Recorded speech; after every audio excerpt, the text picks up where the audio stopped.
கர்த்தருடைய நாமம் மகிமைப்படுவதாக. இந்த புதிய நாளுக்காக கர்த்தரை நன்றியோடு துதிக்கிறேன். இந்த புதிய நாளின் தியானத்துக்காக எடுத்துக்கொண்ட வசனம் எரேமியா தீர்க்கதரிசியின் புஸ்தகம் 29வது அதிகாரம் 13வது வசனம். உங்கள் முழு இருதயத்தோடும் என்னை தேடுவீர்களானால் என்னை தேடுகையில் கண்டுபிடிப்பீர்கள். ஆம், நாம் எதிர்பார்த்திருக்கும் முடிவை நமக்கு தரும்படி ஆண்டவர் விரும்புகிறார். ஒவ்வொரு நாளும் ஆண்டவரை நோக்கி விண்ணப்பம் பண்ணும்போது நமக்கு பதிலளிக்கிறவராயிருக்கிறார். ஒரு மனதோடு ஊக்கமாய் ஆண்டவரை தேடுவோம். தாவீது ராஜா சங்கீதம் 16:11 கூறுகிறார், ஜீவ மார்க்கத்தை எனக்கு தெரியப்படுத்துவீர், உம்முடைய சமூகத்தில் பரிபூர்ண ஆனந்தமும் உம்முடைய வலது பாரிசத்தில் நித்திய பேரின்பமும் உண்டு என்று. நம்மை ஏந்தி சுமந்து தப்புவிக்கிறார் ஆண்டவர் நம்மோடே கூட இருக்கிறார்.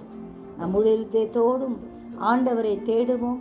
நமக்கு அவர் கூப்பிடும் போதெல்லாம் பதிலளிப்பார் என்ற விசுவாசத்தோடு காத்திருப்போம். கர்த்தர் நிச்சயம் செவி கொடுப்பார். செபிப்போமா? ஜீவிக்கிறதான் நல்ல இயேசுவே, அருமையான நாளுக்காக நன்றியோடு ஸ்தோத்திரிக்கிறோம். எங்கள் ஒவ்வொருவரையும் உடைய கருத்தில் ஒப்பு கொடுக்கிறோம். எங்கள் முழு இருதயத்தோடும் தினமும் உம்மை தேட கிருபை தாரும், உம்மை பற்றி கொள்ள கிருபை தாரும். உமக்காய் வாழ அனுக்கிரகம் செய்யும்படியாய் செபிக்கிறோம். ஒவ்வொருவரையும் ஆசீர்வதிங்க, பாதுகாத்துக்கங்க. உலக நாடுகளின் சமாதானத்துக்காய் செபிக்கிறோம். சமாதானத்தை கட்டளையிடுங்கப்பா. அங்கங்கே இருக்கிற எல்லா கலவரங்களையும் கர்த்தர் மாற்றி போடும்படியாய் செபிக்கிறோம். உடைய கரம் ஒவ்வொருவரோடும் இருந்து பாதுகாக்கும்படியாய் வேலையடைக்கும்படியாய் செபிக்கிறோம். எங்கள் ஒவ்வொருவரையும் தாழ்த்துகிறோம், வெறுமையாக்குகிறோம். எங்களை ஆசீர்வதியும், பாதுகாத்து கொள்ளும், கிருபை சூழ்ந்து கொள்ளட்டும். உடைய கரம் பெரிய காரியங்களை செய்ய போவதற்காய் நன்றி செலுத்துகிறோம்.